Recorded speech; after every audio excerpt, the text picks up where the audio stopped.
Sometimes things are ahead and sometimes behind. Sometimes breathing is hard, sometimes it comes easily.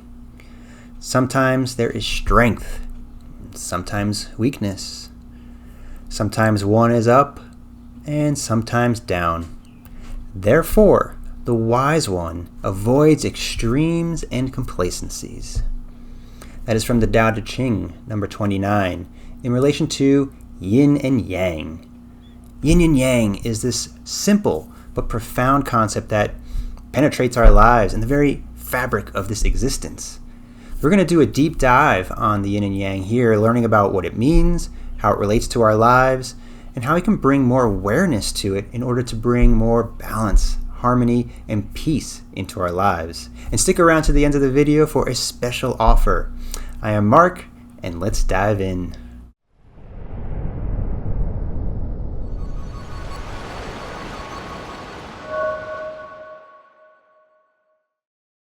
The concepts of balance and harmony, they weave themselves very intricately into our lives. Now, it's important to know that balance is more than just being able to physically stand on one leg or mitigating the risk of a fall.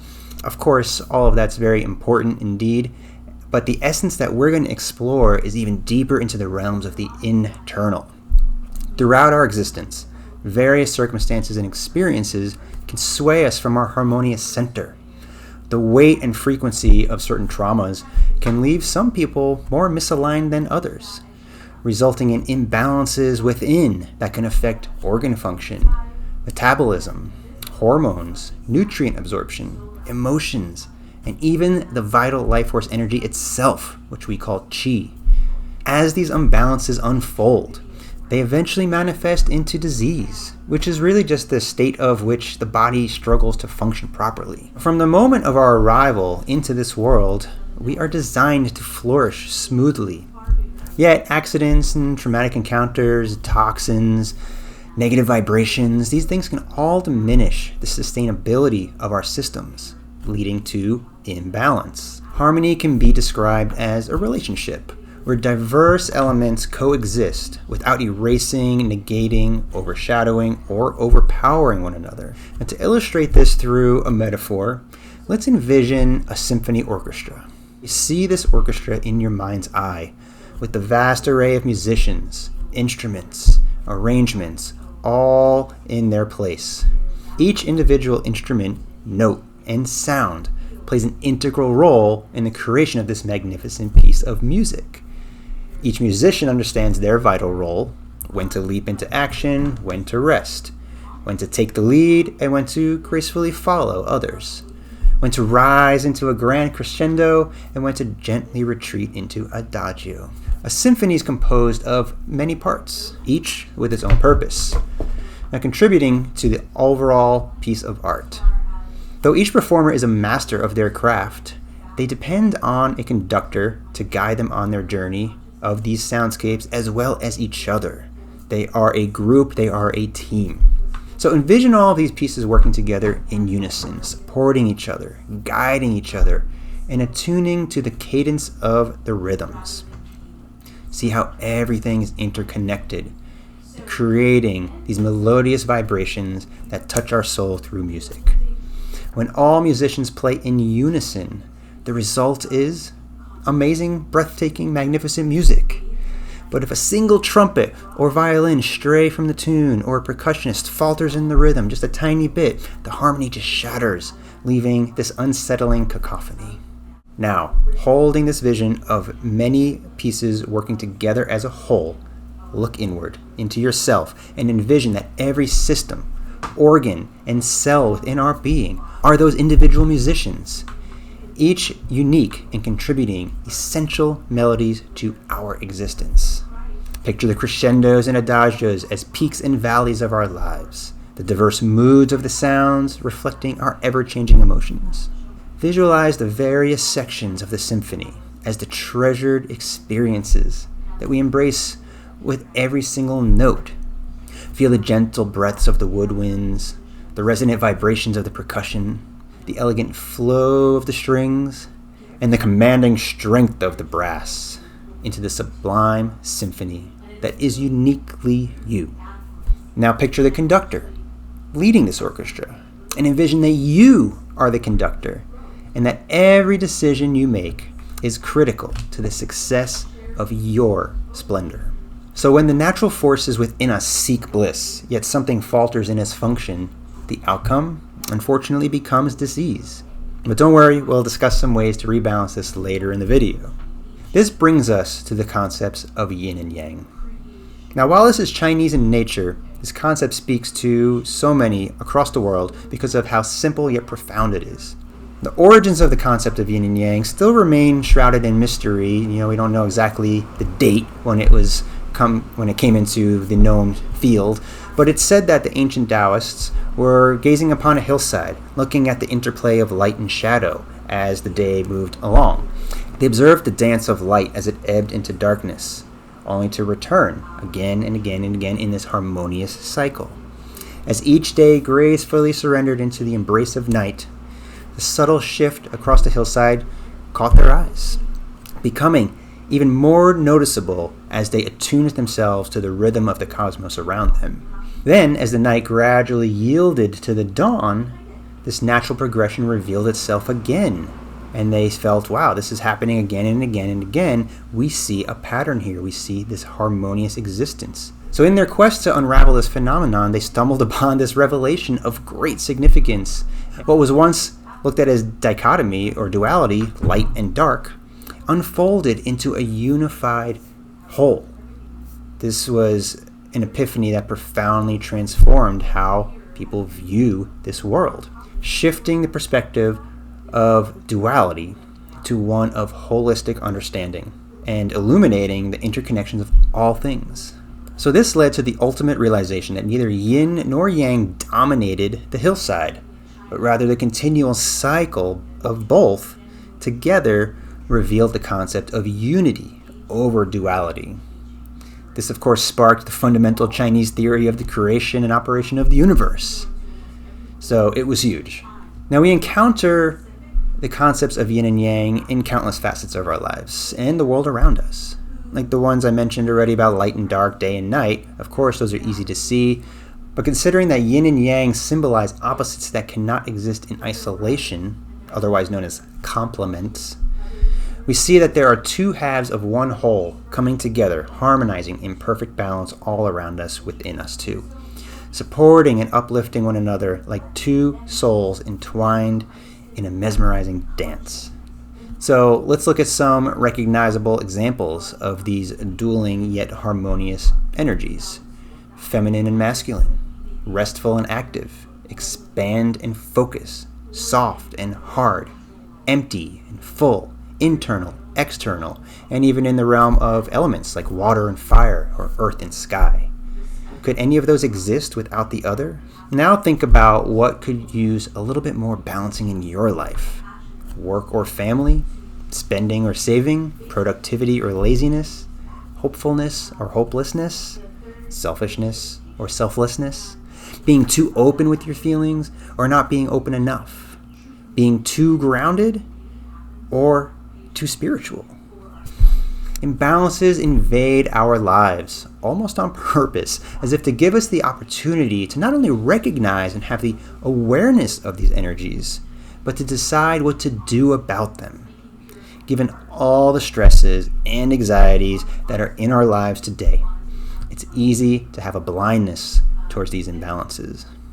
As we start to become more aware of these connections, we gain deeper insight into how our bodies are designed to harmonize with the shifting seasons, with the times of the day, with the cycles of our lives, and all the ways in which we navigate our journey through this existence. Duality and oneness. Without a doubt, we inhabit a realm of duality where that reigns as the predominant perspective. Much of humanity tends to perceive life through the narrow lenses of this or that, cause or effect, his or hers. To view existence exclusively through this dichotomy is, unfortunately, to sit in a realm of extremes or complacencies, just like in that Tao Te Ching quote in the beginning of this video. The true enchantment lies in recognizing these concepts as harmonious complements rather than conflicting opposites or enemies.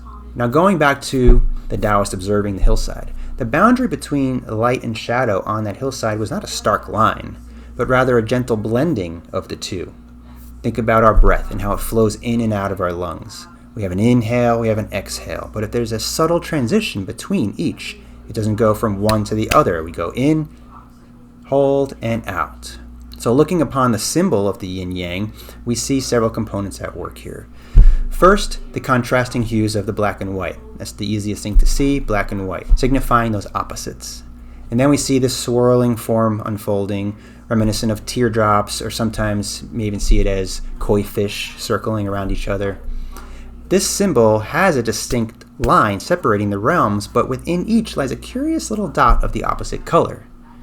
If we were to break apart these elements, we can see the curved components as the flowing state, the small dots as the essence state, and the whole circle in one color as what we call the pure state. When the forces of pure yin and pure yang entwine in perfect balance, they birth the yin-yang. Now in Chinese, it's actually known as Tai Chi, or Supreme Ultimate. More on Tai Chi coming up later in the video. But the very essence of each force is embodied within the flowing states, symbolized by those little dots of the opposite colors. This signifies that true balance is more than just equality. It embodies the presence of one within the other. This is very important in understanding the concept of feminine and masculine. We often see this as male and female, often confused with the gender roles, the notions of the female-male gender. And many cling to the simplified belief that males embody only masculinity, while females embody only femininity. This is so far from the truth. It misrepresents the true essence of what masculine and feminine energies genuinely signifies. The essence of feminine transcends mere association with females. It embodies the concepts of the profound depths and shadows of the earth, offering grounding, stability, and nurturing, softness reminiscent of flowing water. It is the spirit of Mother Nature, cradling the essence of rest, rejuvenation, and the inward rhythm. So feminine energy is synonymous with yin. Now the masculine transcends the confines of maleness. It reflects the limitless heights of the sky, cosmos, or heavens.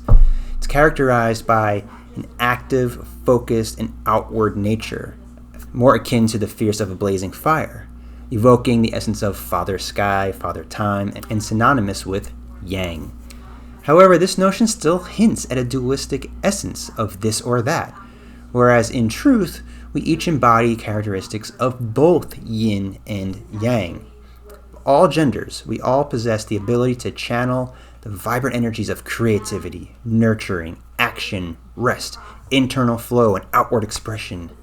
This encapsulates the profound brilliance of this symbol, where the essence of yin and yang resides within itself, yet is entwined with its counterpart, each cradling a fragment of the other, embodying the essence of true oneness. Now we, alongside all nature, all existence, cannot truly dwell in duality. We must strive to achieve the delicate equilibrium of these energies, discerning how to draw upon them and when to draw upon them in varying circumstances. And once we awaken to the truth that we are not confined to the rigid boundaries of gender stereotypes, we unlock the freedom to express the entirety of our being skillfully, purposefully, intentionally, weaving together both the masculine and feminine qualities in all areas of our life when necessary, when appropriate. Now, working with these energies and balancing them, that's a totally different thing. So now that we're grasping the ideas of these energies a little bit more, how do we work with them? And more importantly, how do we balance them? There are several ways: herbs, acupuncture, massage.